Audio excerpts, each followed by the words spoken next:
Wisecrack is released weekly and brought to you absolutely free. But if you want to hear the whole season right now, it's available ad-free on Tenderfoot Plus. For more information, check out the show notes. Enjoy the episode. The views and opinions expressed in this podcast are solely those of the podcast author or individuals participating in the podcast and do not represent those of iHeartRadio, Tenderfoot TV, or their employees. This podcast also contains subject matter which may not be suitable for everyone. Listener discretion is advised. Previously on Wisecrack. So, after Jodie met with Brett's dad, she came at me with all these questions, really serious ones. Like, did I insert myself into this whole story for attention? Fame, glory, money, a free Tesla, an exclusive Nando's black card, maybe just to finally get on The Price is Right. Which, by the way, I would crush, except only during the Bob Barker era. Rest in peace to a real one. Drew Carey, I love you, mate, but the soul left with a skinny mic. Anyway, after she threw all that at me, after she made some pretty good points, I told her to fuck off. Which makes this all a little bit awkward. Why am I still here?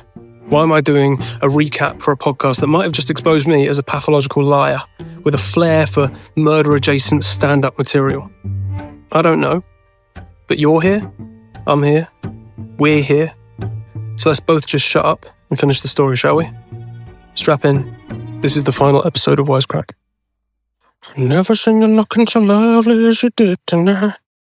Never seen you shine so bright. I don't know the rest of the words.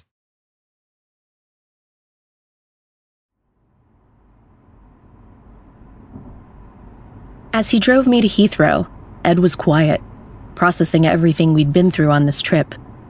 We said our goodbyes and he told me he needed some time, that he'd reach out. But after arriving back in Atlanta, days turned into weeks, turned into months.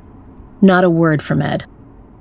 I was starting to accept that confronting him about that night was all too much for Ed, that he had decided to put it all behind him, including me. But like all those years ago, out of the blue, he reached out.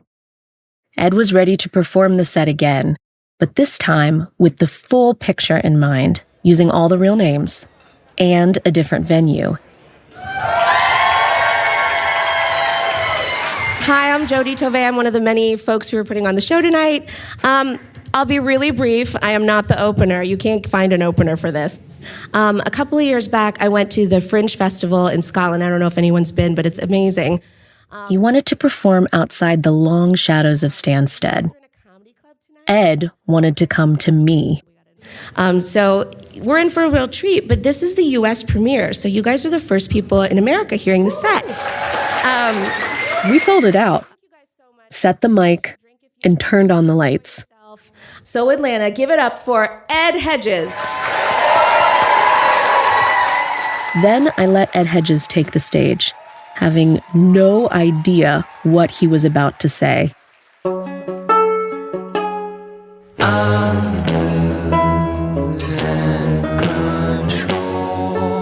I'm Jodie Tovey, and this is Wisecrack.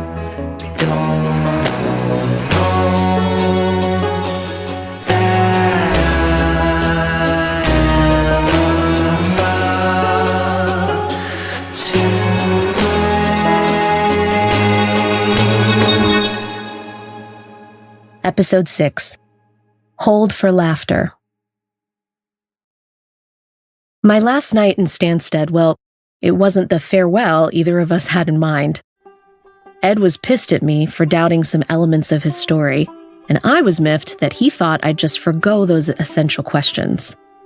I knew calmer heads would prevail, but I only had a few hours left in England. Though we had some bruised feelings, both Ed and I knew we weren't the victims of this story.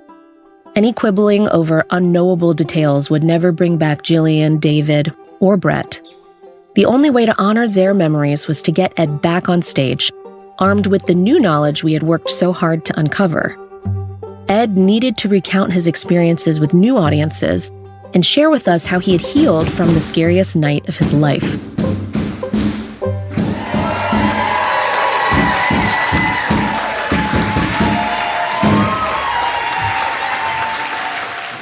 My name's Ed. I woke up to that noise coming from my front door on the 22nd of July 2015, and we're going to talk about that in a minute. But first, hello. It's nice to be here in Atlanta. You're all very nice. I've enjoyed my time here. This is already my favourite city on the face of the earth because you're lovely, but you're weird as shit. Like, you're wonderful, weird people. Oh, Walmart, that is the best place on earth, right? Do you have any idea how long it would take you in the UK to go to a garden centre, a food court, a clothes shop, a bike shop, and a zoo? That is mad. It's wonderful, lovely people. It's good to be here. Thank you for coming. I'm gonna tell you a story. Right? I'm from a really rural background in England originally. I'm not from a big city. I'm from a very countryside area. Very rural family. My dad is a farmer. My mum is a cousin. So I was bullied. I was bullied a lot throughout my school years. And I'd get on the bus and go into school with like a ripped tie and school uniform, and the teachers would be like, "Oh, what are we going to do with you?" I'd say, "Stop the bullying, please." But they didn't. They didn't stop the bullying. Like riding a bike, Ed remembers exactly how to steer his set. Though he's older, he tells his childhood stories with the same wide-eyed awe that I witnessed in Edinburgh almost a decade ago. The comedy was mostly the same, but the comedian was relaxed, self-aware, at peace. And also another thing on top of that is I was a really chubby kid. But I noticed there were a few new stories I've never heard before. I was a bigger kid. I was quite a large kid, and I realised I had to lose weight after I started comedy, actually. I got booked to do a gig in Ireland, and I stayed at a hostel. I didn't know what a hostel was at the time. I thought it was a hotel owned by a dyslexic man, but it's not. It is not, people of Atlanta. It's a concrete room with bunk beds where nightmares live. I was 250 pounds at the time. I got to the hostel and I got the last bed available. It was a top bunk above an 80-year-old woman named Ingrid. Yeah, correct response. That doesn't work, does it? That math doesn't work. I got to the hostel owner showed me the bed, took one look at me, took one look at the bed and went, "No, we're not doing this. What's going to happen here is you're going to fall through that bed and you're going to kill her on impact. So we're not rolling this dice tonight, mate." He said, "What I'm going to do, I'm going to move you to the bottom bunk. I'm going to move Ingrid to the top bunk. I'll tell her when she gets back from her day trip. Everything will be fine." I said, "That's a great plan." I said, "That is a good plan. Have a 90-year-old woman climb up a bunk bed because my arse is too perfect." Okay. Okay. And that was a good plan, technically. And that plan would have worked if he'd have told Ingrid it, which he didn't. So I got back pretty late at night. Quite drunk. I don't know about you guys, but I like to jump into bed. How do you feel?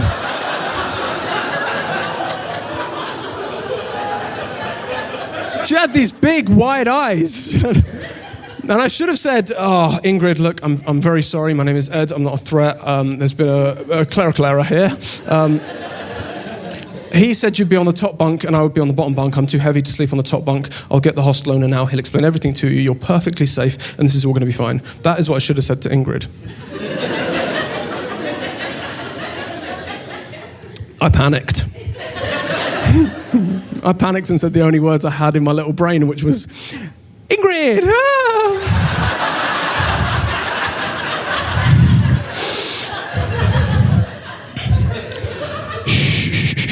I didn't do that.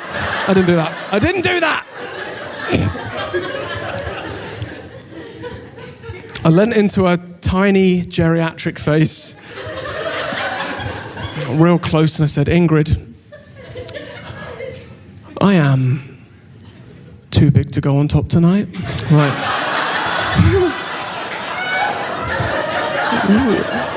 Which kind of makes sense, but also, no, don't say that to an old woman, Ed. When I turned 18, I started comedy and I moved away from the village. I moved to London. So in 2015, I'm sitting in my apartment in London, minding my own business. I'm sitting in my apartment and I get a phone call from our town councillor from the village. Now, I've not been back to my home village in years at this point. My brothers both moved out of the village, and my family meet at their house. And I've got two brothers, one brother called Jack, who's married to an American, and one brother called Sam, who had cancer when he was young, but he's a racist, so it's fine.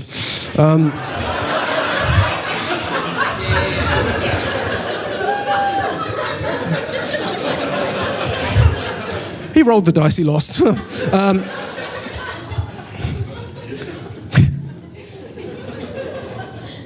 That is my favourite line in the show. I get a call from the town councillor, and they call me and they say, Ed, we're raising money for the school, and we've seen in newspapers, on the internet, you're gigging all over the place, and we'd love it if you'd consider coming back and closing the gig for us. So I said, yeah, I would love to come, I would love to perform. So I go back to the village, and I do the gig, and it's wonderful, because I had such a bad experience living there that I just kind of shut it out completely. I finished the gig, and I walk back through all the streets I used to walk down as a kid. So when I get to my house, I go upstairs, and I go to bed. I wake up, I'd only been asleep for about 20 minutes, and at the end of my bed, someone is standing. It's my mum. And I go to say, Mum, what's going on? And before I can, she says the words to me, whatever you do, do not turn on the lights. It's always unsettling to watch a new audience hear that line for the first time. You can practically feel the room's skin crawl in unison as Ed describes the 8 minutes that changed his life. Mine crawls too, even now. But tonight, my uneasiness comes from a different place. After I challenged him on some of the discrepancies in his set that last night in Stansted, Ed was barely speaking to me. So before we left for the airport, I texted him. I told Ed it didn't really matter if he ever spoke to me again. He needed to hear everything I'd learned. I asked him if he could meet me at Jillian's favorite bench overlooking the green, the small yard shared by Ed's and Brett's childhood homes. There, I would lay out everything I'd uncovered about his childhood bully.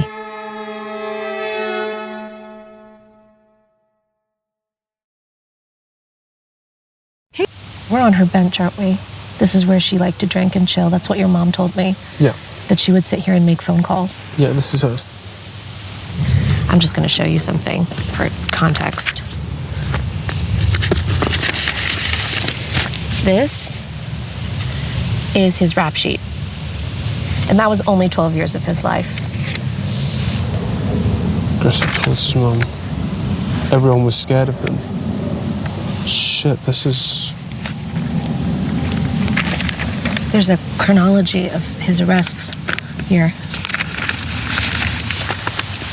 12 and 13 was actually the age when that's why it starts there, when he started to get into trouble. So right when I was getting bullied? Yes. Yeah, I mean, he was in trouble quite a bit for drugs, theft, violence. It's long. 12 to 13, he was doing drugs? Yeah. That's... Yeah. And did he have his temper then? Oh, yeah. So I'm lucky that it... You're lucky it was just donuts. He was in trouble over 20 times with the law across 12 years and had all kinds of opportunities with various professionals forced by the trouble that he caused, and no one ever diagnosed him with anything specific. Why? Why does that happen? I don't know. At that stage, it feels like an active choice to not... Because they would have been aware. They would have been aware. The Essex police were very aware that Brett was trouble. So, 2007, he was actually expelled from school, so he never officially graduated. Did you know that? Didn't he? He never finished school? No, he did take the equivalent of an exam that would give you a certificate. I didn't know that. Yeah, he was expelled. Wow. And then in 2010, and this was the only time that he ever sought long-term mental health care, his private doctor referred him over to Essex University for some of his psychosis issues. Psychosis issues? Yeah, it was reported that he was hearing voices, that he thought the radio was talking to him, so he would have conversations with the radio. So no one said that he has psychological issues, but he is hearing voices. He's claiming he hears voices from... It's worse than that, actually. So he threatened to murder his best friend and their family, which was one of the inciting incidents that put him in this care at Essex University. Really? Yeah. Who is his best friend? It doesn't say in the reports. I also thought it could maybe be Sam because of the time frame. I scan Ed's eyes to see how he's reacting. I don't think the possibility ever crossed his mind. Brett's best friend surely belonged to the small world of the boys in Bentfield Gardens, someone within Ed's orbit. The fact that it could have been his brother, Sam, I can tell is shaking him. Continuing on, I remind Ed that later, Brett had served time in prison for beating his father, but upon his release, he had nowhere to go except his mom's house. It was a really bad time in the fall of 2011. Jill had called the police. Brett had threatened to rape her or kill her multiple times. Multiple calls. Pete also called the police during that time because Brett was threatening to kill himself, so they were kind of going back and forth between their houses, I believe, at this point. What the fuck, man? Is there more? There's much more. So in 2012, Jill calls the police again and explicitly says her son is trying to kill her. And as Pete had explained, she was making him live in the car outside of there, in the garage, because she was afraid for her life. So she let him live at her house, but not inside the house. Wow. Yeah, so he was basically... She must have been so terrified. She must have been so... to lock her own son in the garden. Yeah. But also and didn't want to put him out on the street. And she has no option but to do that because no one's helping her, no one's protecting her. So, at this point, he is meeting regularly with a state-mandated check-in. The last appointment that he made was at the end of June. It was the final week of June. And Pete took him to that appointment, and the officer wasn't there. She was on vacation at the time. So the final appointment, no one was there to check in, and then 22 days later, he killed 2 people. This one I've been loath to tell you this, but it's absolutely true. So they did an assessment after Brett got out of prison. And in the assessment, it said that the reason that he had so many issues was because he was bullied in school. No. He said the 2 issues that he had that caused all of his behavior disorders were because of bullying and dyslexia. And he was bullying a kid that had dyslexia. Everything he put me through. And he had the same issues. That's so weird to think. That's really... okay. Yeah. He literally bullied me continuously because he was being bullied. So he was giving the life that he supposedly had to someone else. He was always the opposite of that. I never saw him as that at all. I had some professionals and experts look over his rap sheet. Everyone seems to point to the fact that this is not a person who is out of control of their emotions. It was not that he was evil or a monster inside and couldn't control himself. There was an inciting incident that caused this. Something happened that night that set him off, and it wasn't just like, tripping over a curb or getting a flat tire. It was something that was a long-held belief that would just been pulled out from under him. It had to have been something of that level in order to have committed such a bloody crime. It was the show? I think it's possible. What do you think? Do you think it seems too coincidental? Because I don't really know what to think at the moment, Jodie, I'll be honest with you. Posters would have been everywhere. I've known that from day one, I'll be honest with you. I've known that he knew I was here from day one. You've known that? I didn't want to say that to you because I just don't really want to think of the idea that it could be linked. But you can't not see posters of me. Like there was a wall of me in the train station for a month. The Rickling, Stortford, Bishop Stortford, Stansted. My face was literally everywhere. On every single notice board, in every single park. He definitely knew, and This is crazy. This is really, I've got a lot of questions over whether it was me being there that night. This place, feels creepier. Now I know that. I have to be honest. I don't like thinking that he was creeping through the darkness right over there, and that I was asleep right there. What if I'd have stayed for 2 more pints at the gig? Takes about, 10 minutes to drink a pint? He made the call at, what time, 11? Mm-hmm. I must have got home at 10:30, far closer to this happening than I thought. I thought I was asleep for 3 hours when this happened. I was asleep for probably 20 minutes. So one more drink, or a slightly longer conversation as I was leaving the room. I would have bumped into my childhood bully when he was covered in blood outside of my house. How creepy is that? He was laughing, which means he wasn't at my house scared. He wasn't banging on my door scared if he had no remorse for it. So that makes me think he was at my front door. He was at my house in an aggressive way. Just killed 2 people, and what's stopping you? Go for glory. We all got so fucking lucky. I'm trying to figure out how I feel right now, and it's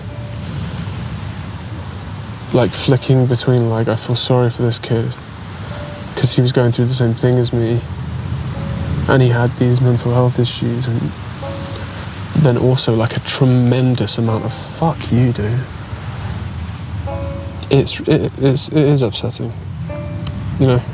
I didn't think any of this would really get to me. I didn't realise he had dyslexia. I didn't realise he had any trouble with bullies. Mm-hmm. He was the pinnacle of what I thought a kid our age should be. Yeah. That's so shitty as well. I don't know whether I'm supposed to feel bad for him right now. I've always been really hesitant to bring myself into this story at all. Yeah. Even when I was telling the story, I didn't really like to put myself in the end of it too much. I remember. I really had to be dragged into it. And I think quite a few times I didn't even say how I felt. But so when I first told you the story in Edinburgh, I can remember strongly saying to you that it wasn't linked. And I don't know whether I believe that now. I'm certainly not saying that it was. But it's too coincidental. Why that night? Why my house? Why would you knock on my house? I came here to suss things out. I thought, this small town, I can figure this out. And in fact, I'm kind of a little bit more confused. No one talks so. Do you think that's the problem? I think it's always been the problem. I think it's always been the problem. I guess I'd always talked about this, and I was always protected by the idea that I didn't have all the facts. And I guess that was sort of a safety blanket for me. And I never had to own up to the fact that this could have ended very differently. In a way, it feels like we were always meant to end up here. A slow burn, a series of steps, conversations, doubts, all leading up to this moment. And I had a single question left. Part of me wondered if I even had a right to ask it. Edd wrote this set in order to heal himself, even if he didn't know it at the time. He'd gotten what he set out to gain from the comedy he worked so hard to shape. Perhaps that's all he needed. But here I am, sitting across from Edd, and I couldn't imagine ever getting the chance again. You're going to be performing the set with all this new information. Is the ending going to change? Edd's head is now in his hands, slouched over. He's exhausted. But I can tell he's been thinking about it too. I think the whole vibe of the show has to change, all right? But the ending, yeah. Because I have an ending now.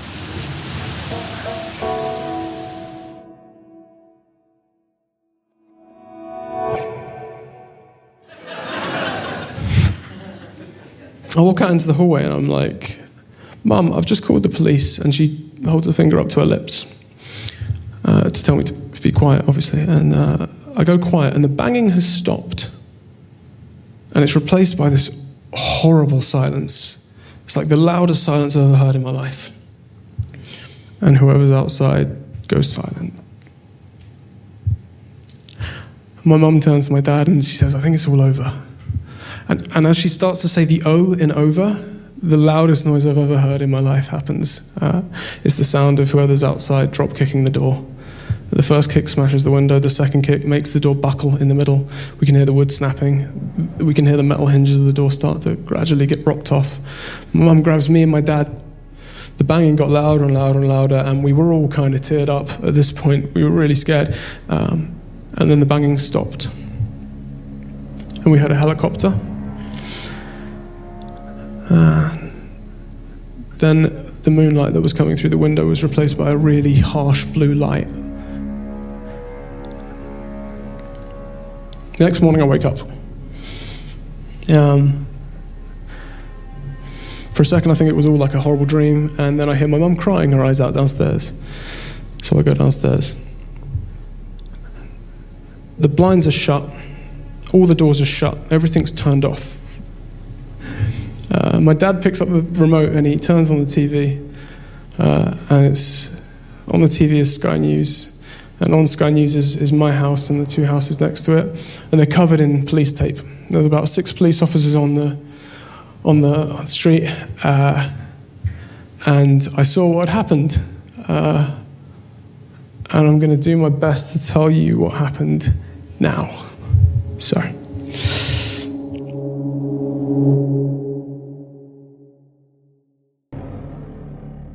Here was the moment for Edd to truly change the way this set concluded, with real names and real consequences. Would he stick with his promise through the end? On the night of the 22nd of July 2015, a 23-year-old man named Brett Rogers killed his family. Brett stabbed his mother, Gillian, 56 times in the face, and he stabbed his mother's friend, David Oakes, 54 times. At the trial, they identified it was Brett because of the imprint his shoe left on the side of his mother's skull.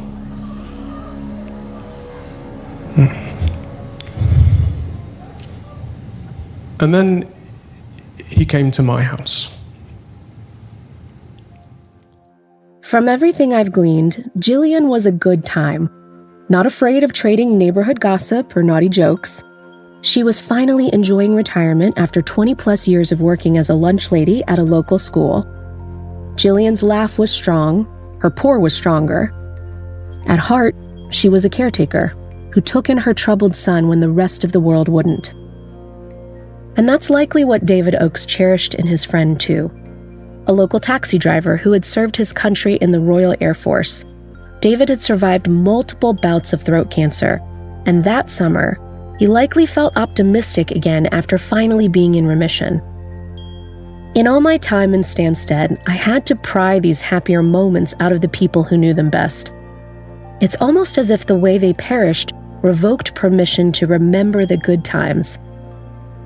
I hope this podcast keeps their memories alive, that it opens the door to keep talking about what happened to them.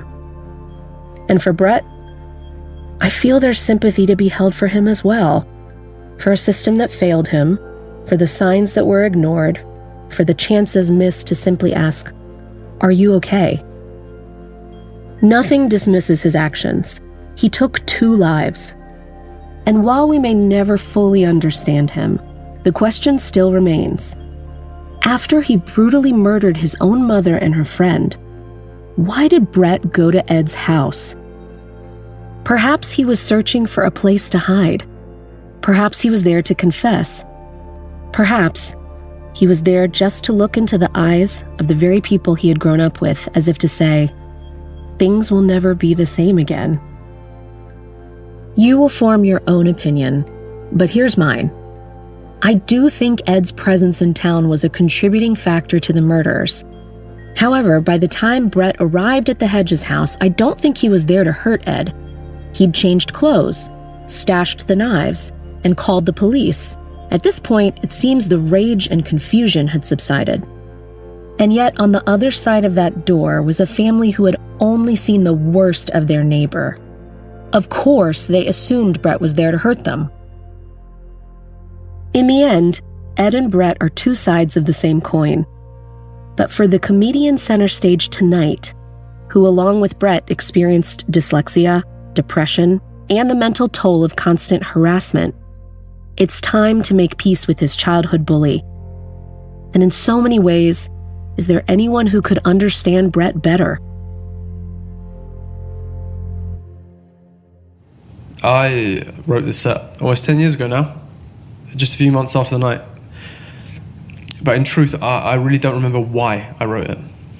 At the time, I thought I wanted to talk about all these men I'd grown up with, my brother, Brett, my dad, how different I was from them, how I saw everything differently, and how I acted differently, how I took things differently, my unparalleled sharp as a wit sense of humour. I don't know if you guys know what it's like to declare your wit as a weapon at customs, but it's been a struggle for me. And anyway, I debuted this show at the Edinburgh Fringe Festival, and after my show, I'd tell audiences to DM me. If they had any questions at all, anything they wanted to know, any grisly details, and they were all gory questions, which is completely cool, and I gave them what I had, but I didn't have a lot.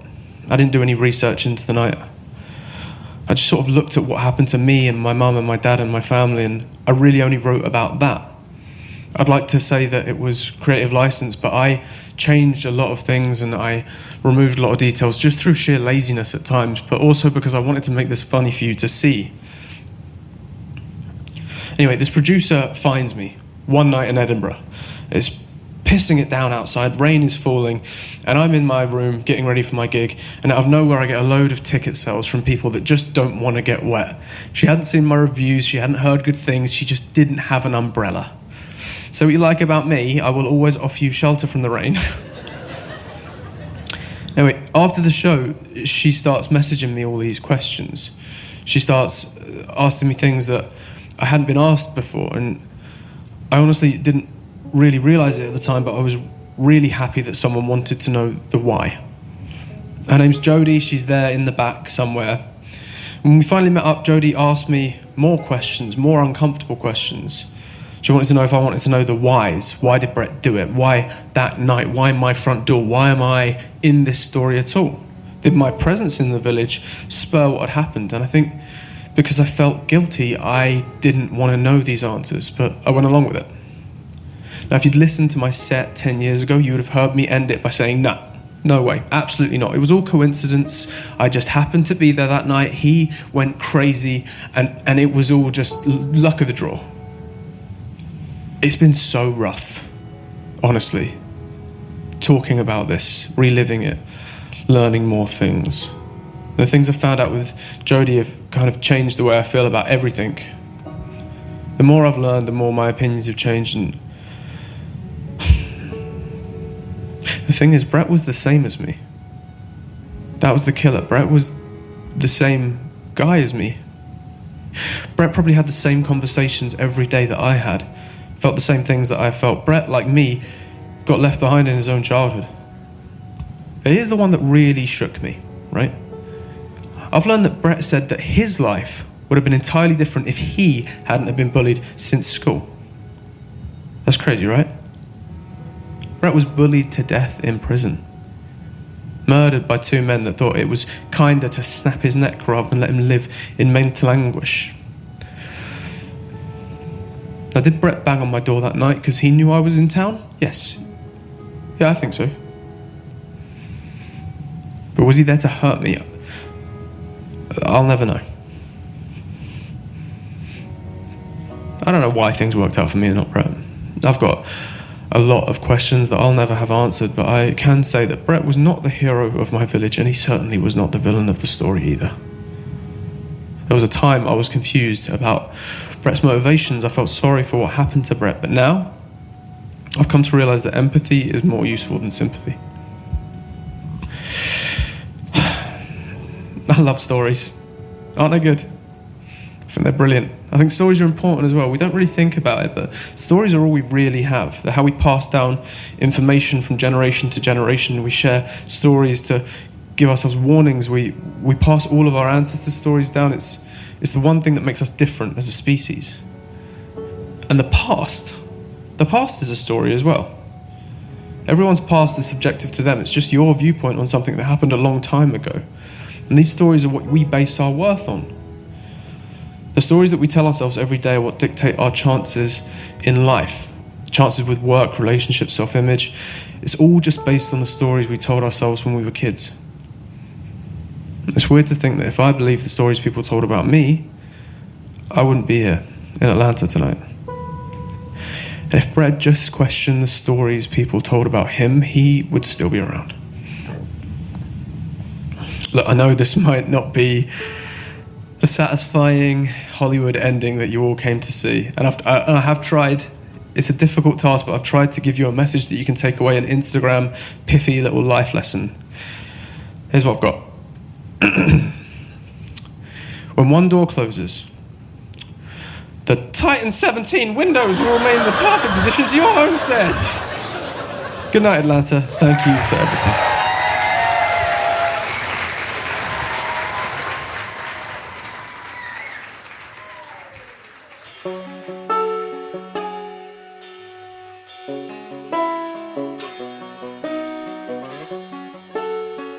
Wisecrack is a production of Tenderfoot TV and iHeart Podcasts in association with Starlight Productions. I'm your host, Jody Tovey. The show is written by Charles Forbes. Stand-up comedy written and performed by Edd Hedges with additional writing contributions by Charles Forbes. Executive producers for Tenderfoot TV are Donald Albright and Payne Lindsay. Executive producers for Starlight Productions are Jody Tovey and Charles Forbes. Lead producer is Alex Vespestad, with additional production by Stephen Perez, Joe Grizzle, Jaja Muhammad, Jamie Albright, and Jordan Foxworthy. Lead editor is Stephen Perez, with additional editing by Dylan Harrington and Liam Luxon. Coordinating producers are John Street and Tracy Kaplan. Research by Jim Nally and Misty Showalter. Original music by Jay Ragsdale, with additional music by Makeup and Vanity Set. Mix by Cooper Skinner. Artwork by Byron McCoy. Special thanks to Oren Rosenbaum and the team at UTA, Nate Ranson, Alexander Kaplan and the Synergy Clubhouse, and the Nord Group. For more podcasts like Wisecrack, search Tenderfoot TV on your favorite podcast app or visit us at tenderfoot.tv. Thanks for listening.